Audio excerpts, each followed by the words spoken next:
மல்லி விதை சட்னி எப்படி வச்சிடலான்னு பார்த்துருவோம். அடுப்பில் கடாய் வச்சு காஞ்சதும் 1 டீஸ்பூன் எண்ணெய், 3 டேபிள் ஸ்பூன் மல்லி விதை, 3 காஞ்ச மிளகாய் போட்டு நல்லா வறுத்து விட்டுருங்க. பாதி அளவு வறுபட்டதும் 1 டேபிள் ஸ்பூன் கடலைப்பருப்பு, 1/2 டேபிள் ஸ்பூன் உளுந்தம்பருப்பு போட்டு அதையும் நல்லா பொன்முருவலாக வறுத்து ஒரு பாத்திரத்தில் மாற்றிடுங்க. அதே கடாயில் 2 டீஸ்பூன் எண்ணெய் விட்டு 2 கைப்பிடி அளவு சின்ன வெங்காயம் போட்டு கொஞ்சமாக வதக்கி விட்டுட்டு இதில் கொஞ்சம் கருவேப்பிலை, 6 பல்லு பூண்டு அதையும் போட்டு வதக்கி விட்டுருங்க. கொஞ்சம் பொன்முருவலாக வரணும். இது கூட கொஞ்சம் சின்ன துண்டு புளி, அதாவது சின்ன நெல்லிக்காய் அளவு புளி, 3 டேபிள் ஸ்பூன் தேங்காய் அதையும் நல்லா வறுத்து அதையும் ஒரு பாத்திரத்தில் மாற்றிடுங்க. பொன்முருவலாக வரணும்.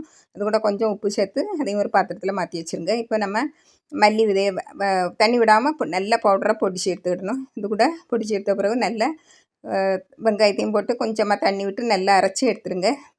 ரெடி ஆகிட்டு இப்போது நம்ம தாளித்து அதில் இந்த அரைச்ச மல்லி சட்னியை அதில் போட்டு தண்ணி விட்டு தேவையான தண்ணி விட்டு நல்லா வற்ற வச்சு எடுத்துருங்க.